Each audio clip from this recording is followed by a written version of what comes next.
Hi there, welcome to Mediocre Movie Reviews. So, without further ado, let's get to our movie review of The Green Mile from 1999.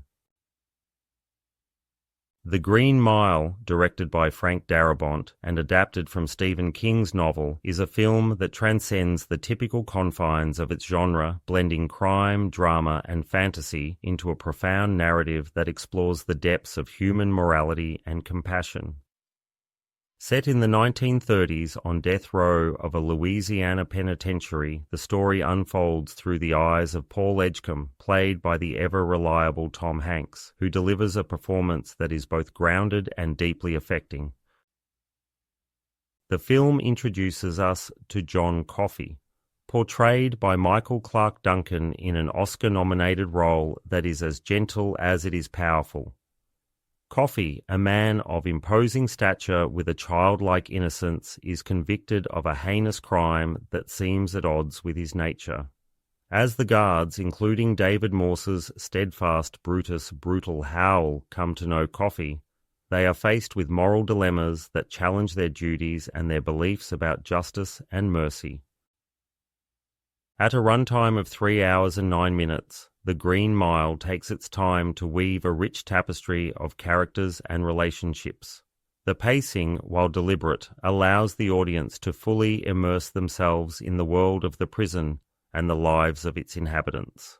The film's length is justified by its depth and the emotional journey it takes us on, though some may find it tests their patience. The supernatural elements of the story are handled with a deft touch, avoiding the pitfalls of becoming overly fantastical and instead serving as a poignant metaphor for the themes of healing and redemption that run throughout the film. The narrative is structured in a way that builds tension and emotional resonance, leading to a climax that is both devastating and thought-provoking. Supporting performances from the likes of Doug Hutchison as the detestable Percy Wetmore and Sam Rockwell as the unpredictable Wild Bill Wharton add layers of complexity to the film. The ensemble cast works together seamlessly, creating a believable and emotionally charged atmosphere that draws the viewer in. The production values of The Green Mile are top-notch, with meticulous attention to period detail in the set design and costumes, all beautifully captured by cinematographer David Tattersall. Thomas Newman's score underpins the film's emotional beats with grace and subtlety, never overshadowing the performances or the narrative. While the film's conclusion may venture into territory that some might find overly sentimental, it is consistent with the story's exploration of the human condition and the possibility of miracles in the darkest of places. The Green Mile is a film that stays with you long after the credits roll, prompting reflection on the nature of humanity, justice, and the power of compassion.